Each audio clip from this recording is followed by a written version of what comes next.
Magandang araw mga kaibigan. Pag-usapan natin itong post ng Manila Times.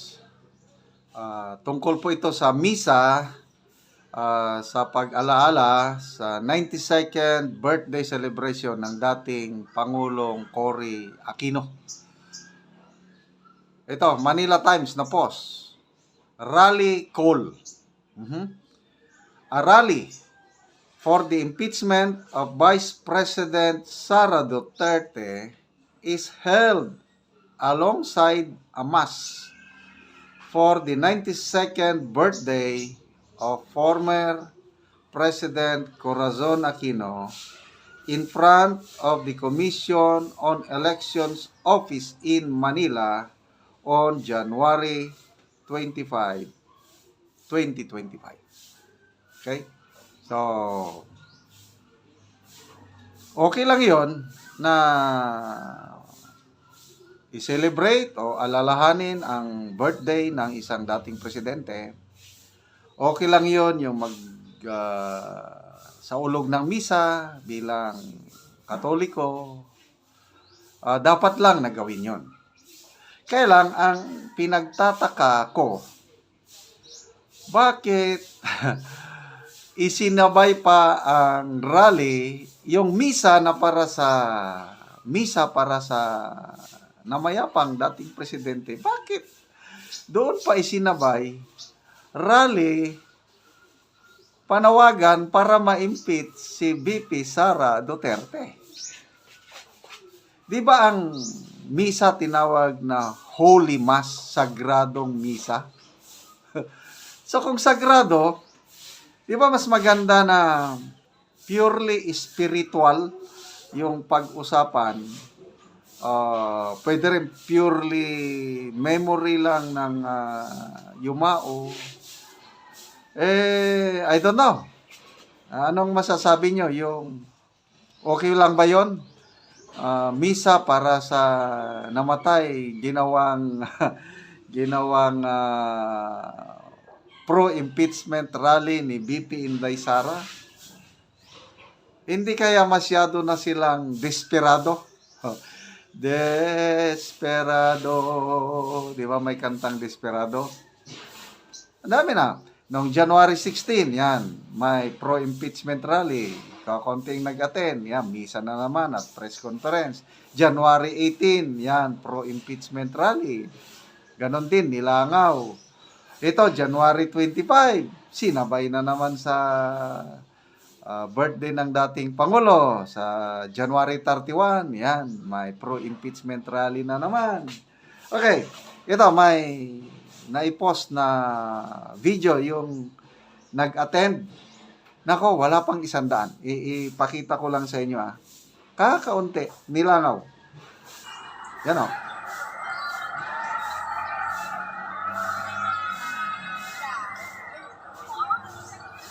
Mabibilang mo lang eh. Yung taong kuwan ko na kay may music. Ito, binasa ko ang mga comments or people who reacted dito sa post ng Manila Times. Okay? Kasi dito mo malalaman yung reaksyon ng taong bayan. 8,100 people who reacted. Ilan ang tumawa, ilan ang nag-like. Yung nag-like, yun ang naniwala, yun ang sumasang-ayon na yes, mag-rally tayo para ma-impeach si VP Sara. Yung tumatawa naman, walang epekto. Hindi dapat yan. Okay, 8,100 people who reacted. Makikita mo, ang ganda itong feature ng ito, sa Facebook. 7,300 ang taong tumatawa, yung reaksyon nila. Samantalang 599 lang ang nag-like. So, halos 99% tinatawanan lang itong post na ito. Tinatawanan yung pangyayari na ang misa para sa namatay na dating presidente isinabay panawagan para ma-impeach si VP Sara Duterte. And then, magbasa tayo sa mga comments. Okay. Johnny Lapisan. Sabi niya, mga sira ulo kayo.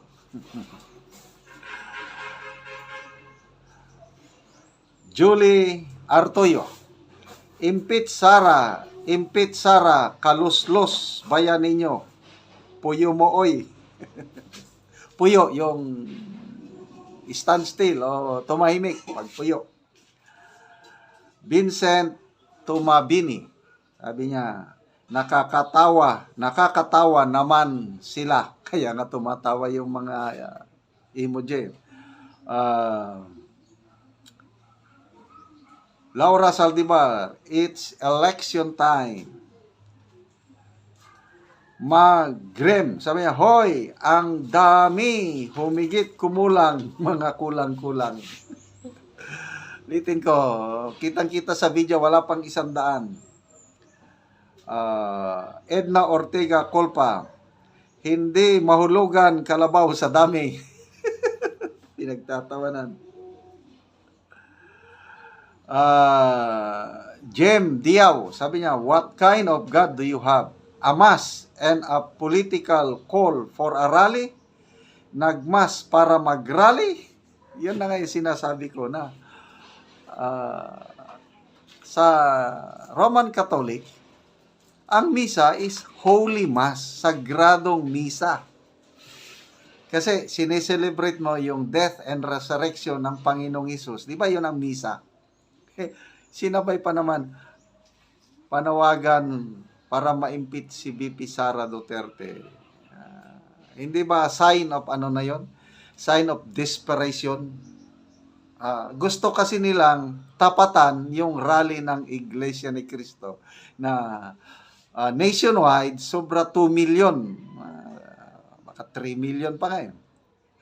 Quirino Grandstand pa lang is 1.8 million na nationwide. Gusto nilang tapatan yun, kaya lang very desperate sila na mag-gather ng tao para manawagan na ma-impeach si VP Sara. Sige, good luck. Ngayong January 31, yung nananawagan na mag-rally for the impeachment of VP Sara. Okay, mga kaibigan. Salamat sa inyong panonood sa ating mga videos. Yung ating income sa channel na ito, nagagamit po ito pagtulong sa mga nangangailangan nating kapatid na Talaandig tribe sa Bukidnon. Kawawa ang tribong ito, ang mga bahay nila sira-sira na, tumutulo ng kanilang mga bubong, or wala silang bahay, nakikitira lang sa kanilang mga parents or kamag-anak. Kaya namimigay po tayo ng libreng yero at pako. Ang mga member ng tribo, sila nang manguha ng kahoy sa bundok, ayun, nakakapagpatay sila ng bagong bahay or nare-repair nila ang kanilang sira-sirang bahay. Panoorin nyo ang video na ito. Ito, malapit nang matapos.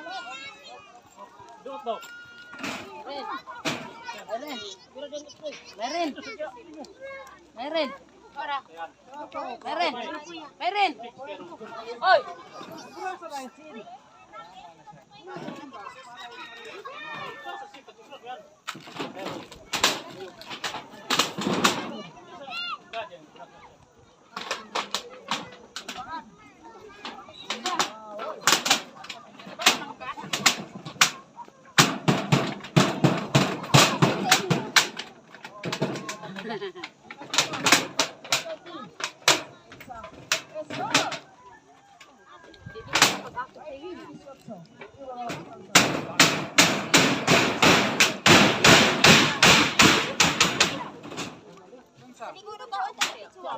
Oy, ano mga kulang man ng isa kayero? Ano pa isa?